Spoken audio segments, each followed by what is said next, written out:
Hey Ram fam, it's time for Ramzone. Now to our host. What's up, Ram fam? I'm your host, Kade Hinojosa, and today we have Coach Barb Odale of the ASU golf team with us. Welcome. Hi, thank you for having me. Thank you for having you.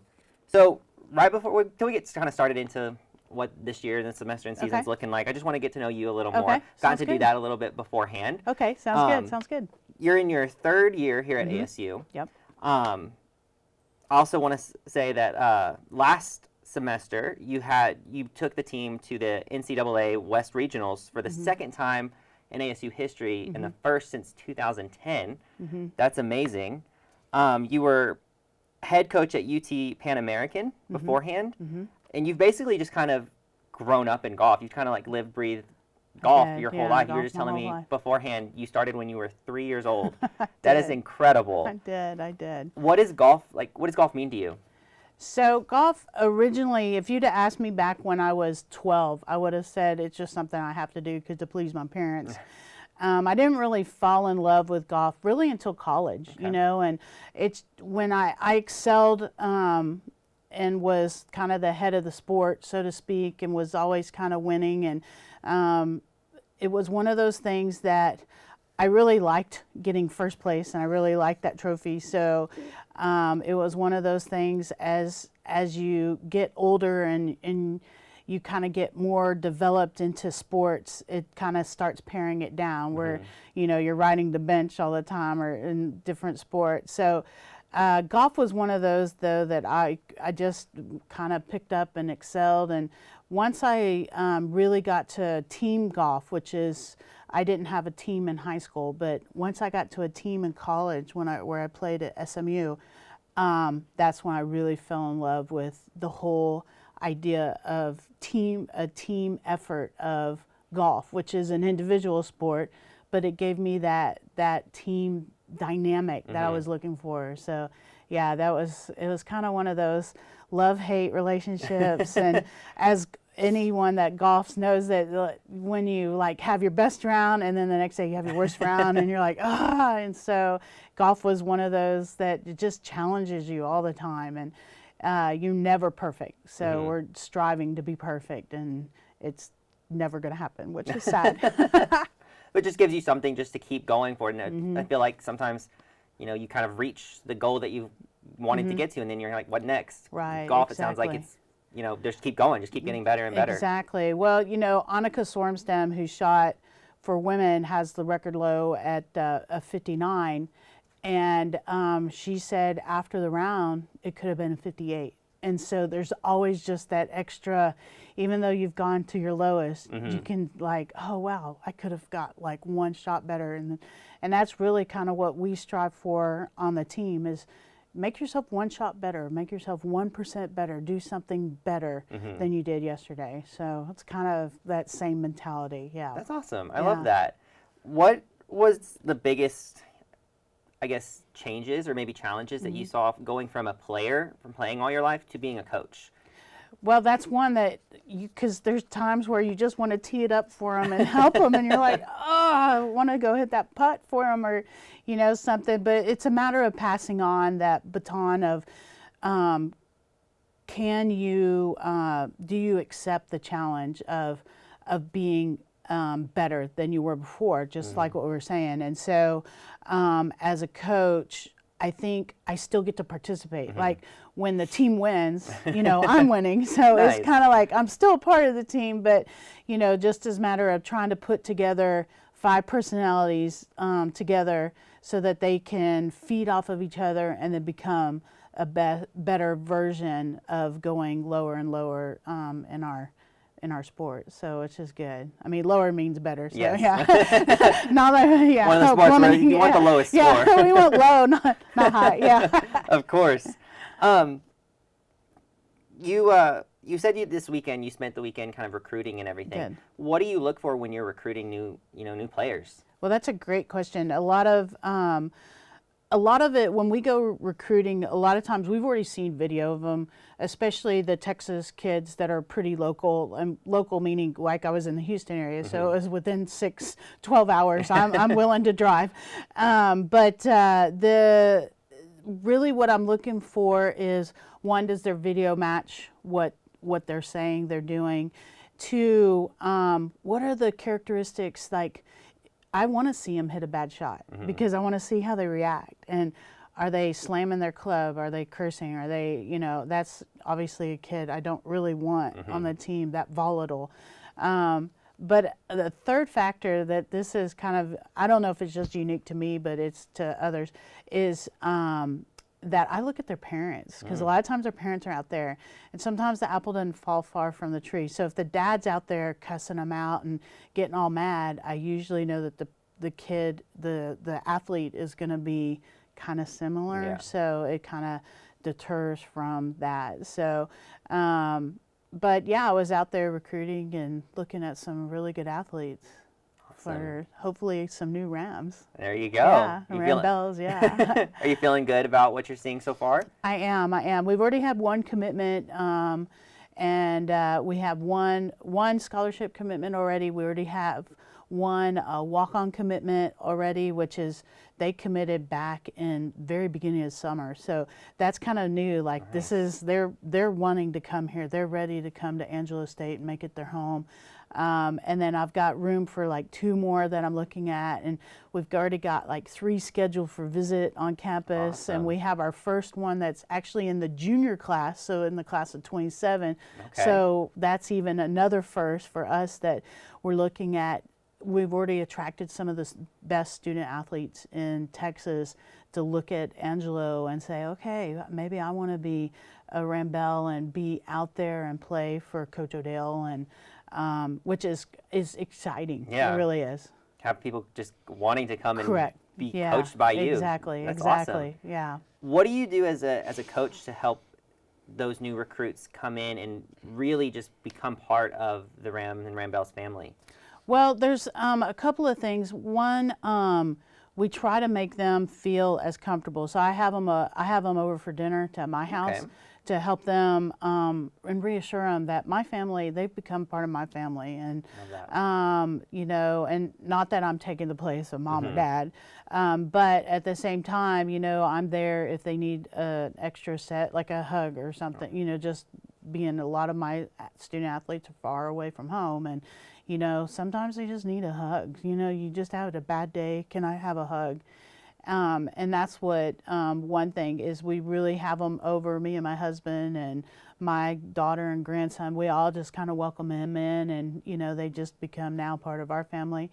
The other thing too that we tried new this year that was kind of fun is we did a midnight practice. And so we played with glow balls and just kept it really light. We were making motivational posters and working more on our mental side and make sure we're on the same page mentally, and then made, like I said, some posters that they like that spoke to them, and phrases. So then we put them all up all over our facility to really help the girls remind themselves of, hey, this was fun. This is what golf's about. And then the practice part is just secondary.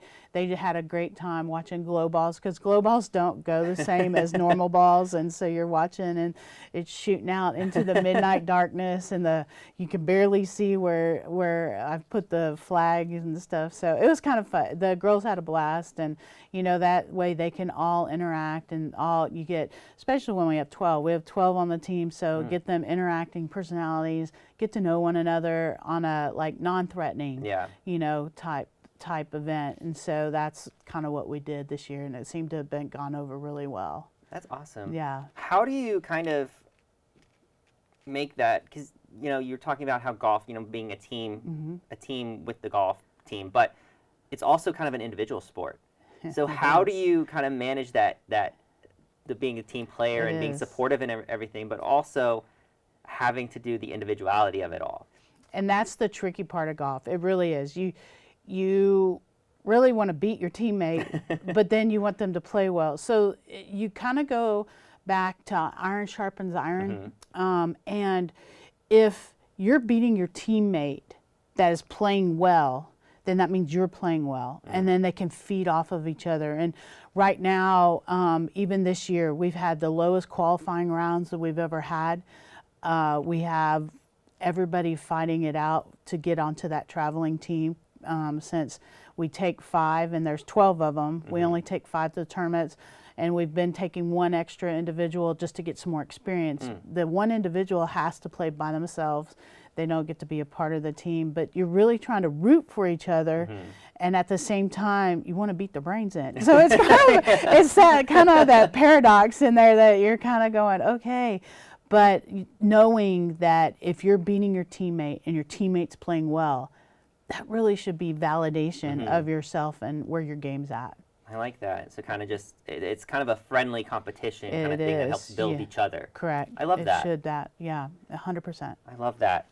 So y'all are in, is this year 2 of having y'all's facility? It is. So we opened up March 28th of 25. Yes, 25. Yes. Okay. Okay, 25. So we have been open over a year now, and so we're beginning to get settled in. This summer I did kind of took stock of. It's kind of like moving into a new home. And when you move into a new home, there's little things that you're like, oh, wait, we need that, or we need this. And so I've been trying over the summer, okay, what would we need? What do we need here? What do we need there? So we're still getting really settled into our home. And but the girls really love it. Actually, we haven't even been in there a year now that I think about it. Sorry, it's 25.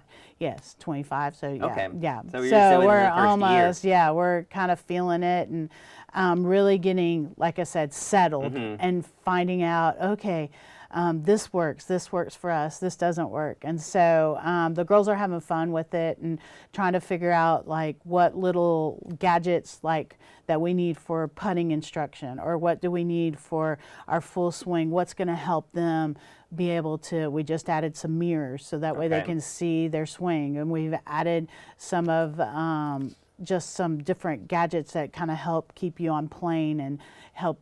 So it's just kind of neat, and stretching yoga mats and stuff like that. It's just little things that you don't think about, and then you're like, oh, this would be good. This would be good. So I always tell the girls, if you think of something, come to me. I need to know. So we can, kind so of we just can making it keep y'all's at own it. place. Exactly. Put our little touches on it. I So to like speak. that. Yeah. What are the changes in the approvals that y'all have had with having y'all's own facility compared to, used to y'all would just go to like different courses, correct? Or, yes, you're right. You're right. So we still go to the different courses. We still are able to use, right now, Quicksand. Bentwood just opened up, and San Angelo Country Club is getting ready to open up in a couple weeks. We'll utilize the country clubs next semester. Quicksand's been kind of our home and really settled in, and we appreciate their hospitality to us has been tremendous.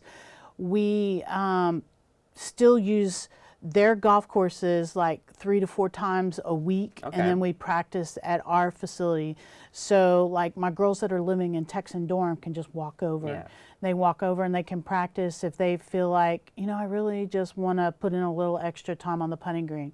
They can just walk over and putt. Or, and which is kind of we have the best of both worlds, because all 3 golf courses around here are amazing. They're really good golf courses. And to be able to utilize both, it's really, we can practice at our facility, and then we play at the country clubs and Quicksand. So it makes it the best of both worlds. That's awesome, and it gives you more of the variety that you would be going when you're going out and actually competing. There's no course is the same. And so how do you prepare for that on that aspect of like not one course is the same as the other? So how do you prepare for that? So we look at ahead of time the course that we're coming into, that we'll be playing like a tournament at. So for instance, we just finished up at Amarillo, and Amarillo has a similar build on Quicksand, but it's also a sister course of Bentwood, which actually is kind of a neat kind of aspect. But we knew what the greens were going in ahead of time, that they were more like Quicksand, and so we put the yardages similar in Quicksand for qualifying purposes to what it would be at Amarillo at Tascosa. So it's kind of neat if knowing ahead of time the schedule and what golf courses we're playing, and then we can kind of mirror that. Right now, since we don't have Bentwood or SAC, we have to just, modify quicksand to our needs. But starting, obviously next semester, we'll have 3 varieties, and maybe we favor one of the golf courses more than the others if that is more similar to what we're going to play in the tournament coming up. Okay. So that's how we'll adjust, which is kind of a great selling tool. And that's really with the new facility, that's been recruiting wise so easy. Like the players can't believe how good we have it. And awesome. And so it really kind of sells itself. Like I said, unprecedented to have a junior come on an official visit, and that we already have 2 commitments before the year even begins. Yeah. And so everybody wants to come here and play because they know that their game will get better. Yeah. Which, can't beat. That's awesome. Yeah. You really have just a, reputation for training good athletes. And that's what, and so there's a lot of D1s that really would be very jealous of what we have. Actually, I would say at least half of them, outside of your Power 4, we're not going to compete against University of Alabama or, we're not going to compete against Stanford, but, some of the mid-majors, for sure, we definitely have a better facility than they do. So awesome. It's like, okay, we'll come here and become a better player. These sounds like you are just kind of set for the next, foreseeable future of just. That's what it is. It's been a building and building and growing and growing. We just came off of Amarillo where we set a program record, and that was. We beat the all-time low here at ASU. We beat it by 6 shots. So it wasn't just beat it. We kind of killed it. Yeah. And then we had our freshman came in and shot the program low herself. So she set the individual record. And so records are always meant to be broken. And, so now that we've laid that down, now my challenge is to our team. And even in those incoming, we want to beat that. That's just not good enough. Yeah. We're going to keep going lower and lower, and that's where golf is so cool because we have the standards, and you can kind of say, okay, now we've got it there, now we take it down there, and so we just keep going lower and lower until we just can't get until we're perfect. But that's never going to happen. I love that, and just going back to the whole thing of like. It's one of the only sports where you can just keep really just improving. Absolutely. How do you approach that in your coaching style of always just wanting to be better and not having them get stuck on, did great this round or I didn't do as great this round.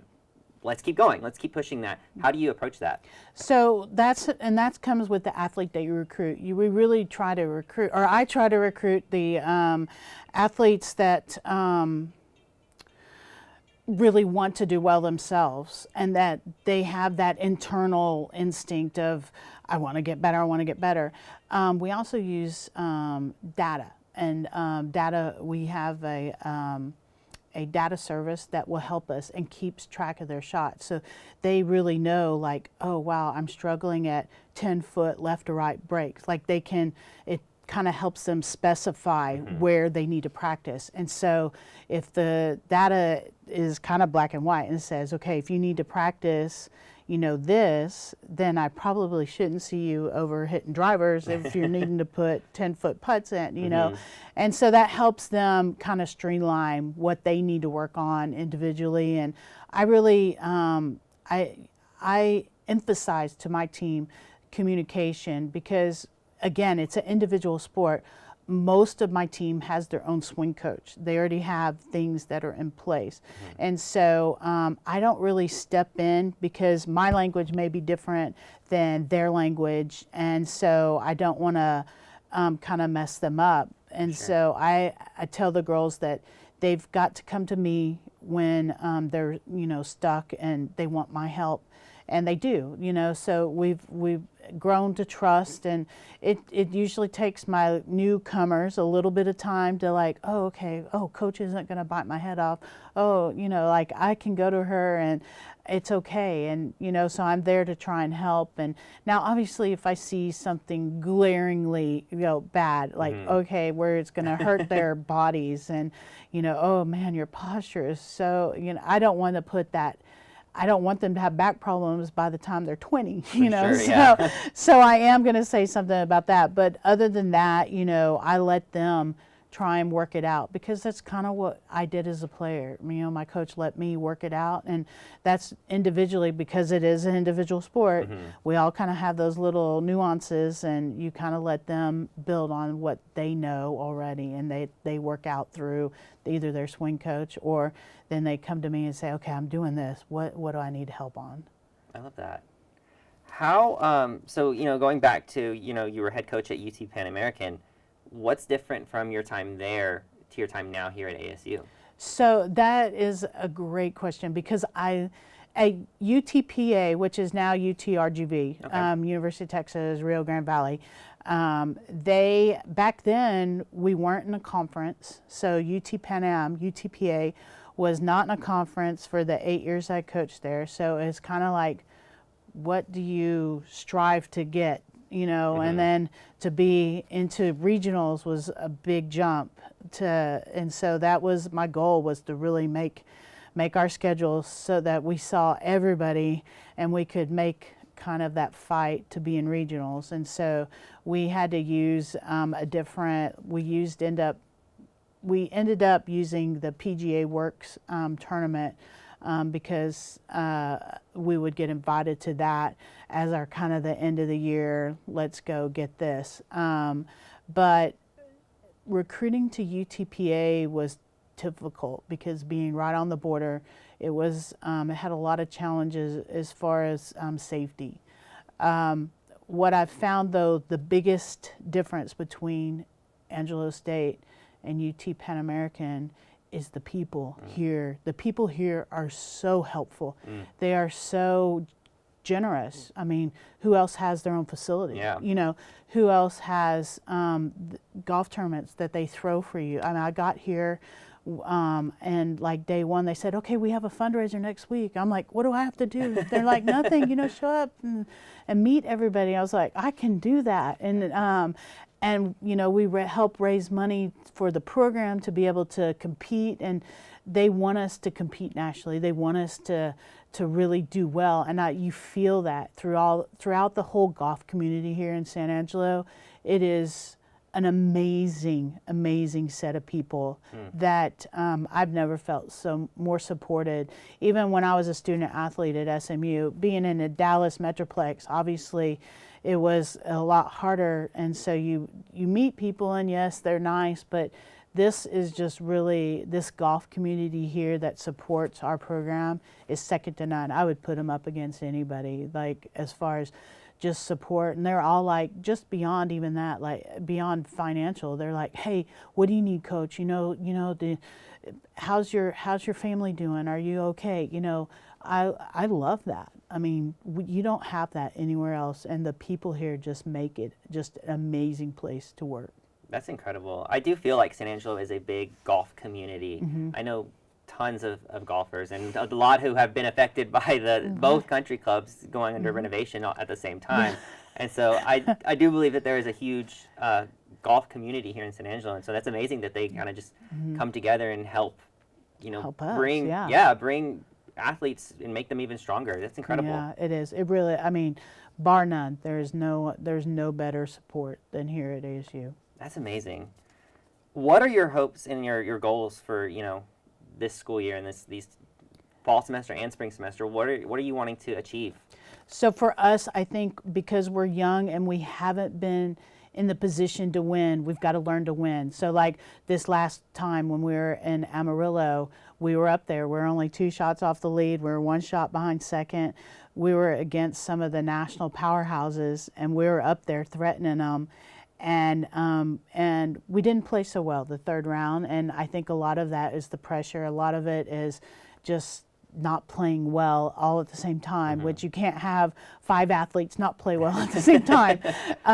But it's a matter of us getting used to being, this is where we belong. And that's what I keep telling them time and time again. This is where you belong. You belong under par. You belong, and getting comfortable with them feeling like they deserve to be in the top group, to be under par, to be national champions. And that's what we're doing this year. I really hope that we're competitive in the region, not just getting to go, you know, you got invited, but I want us to really be like, oh, here comes Angelo State. You know, watch out, they may pull off, that's the sleeper. And I don't mind us being the sleeper, because then the next year I'm expecting us to win. I'm really expecting us to compete and bring home a national championship. That's why I'm here. I want to win. I want to win a national championship. For sure. Yeah. And it seems like you're getting close to that. You made it to regionals last year. Since you've been here, it seems like there's been just a change in, I guess, the team and everything. What do those achievements mean to you? Well, it means everything, because that's what ultimately the goal is to change. Because this community, because there's such a supportive golf community, I feel like we owe them a great golf team. And that's what I want to put out before them, is that, hey, look, here is a group of women that are fighting and struggling, and they want to do well for you, to represent the city of San Angelo, to represent Angelo State, to be a Ram Bell and really understand that that's who they are. And we're getting there. It just takes some time to build, and I wanted to do it the right way. I wasn't just going to come in, sweep them all off, and then get a bunch of transfers. I want kind of a mix that can be here for 4 years and really own that Angelo State, bleed, where they bleed the blue and gold. And but then sometimes you throw in a good transfer in there, and it kind of kicks it up a notch, just to remind them, like, hey, come on, let's go. So that's really, it's about building a competitive team within our community, and then they can compete. If they're competing here with each other, they can compete out there and really start, like I said, once they start learning how to win, they're going to be unstoppable. They really are. I love that.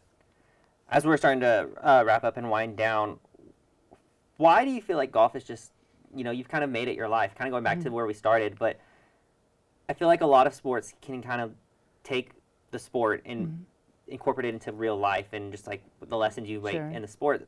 How do you feel about golf on that? Well, see, for golf, that's one of those things that you can play until you're 90 or 100. And I was talking with a lady last week, actually. She was 85 and played 18 holes 4 times a week, and she was like, I'm not going to play 9 holes. I'm an 18-holer. I was like, oh, okay. At 85, you look great. And she's like, yep, that's what I do, because I play golf and I play bridge. I was like, okay.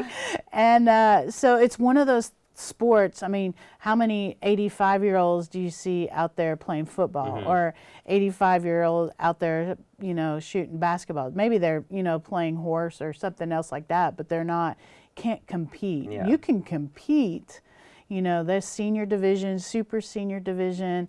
There's all sorts of ways that you can continue on. So if you're a competitor and you want to compete and feed that need, then golf is it. And then you also think about, in the business world, there's a lot of times where the businesses will go out onto the golf course. They pay for their employees to go out there and seal the deal, so to speak, with another company. Hey, let's take them over to the country club. We, play around, and then, hey, let's make it, look, we have this in common. We have golf in common. Let's do it, kind of deal. So, like, as far as just being one of those sports that it's lifetime. It really is, and that's kind of the cool thing about golf. Yeah. That's incredible. It really is. It really is. Well, Coach, thank you so much. I've learned a lot just sitting here talking to you and listening to you. It's been amazing just getting to get to know you and get to know, your coaching style and what you do. So thank you. Yeah, it's been great. Thank you for having me, Kade. Thank you. Appreciate it. Thank you all for watching this episode of Ramzone with Coach Barb Odale. we'll see you next time.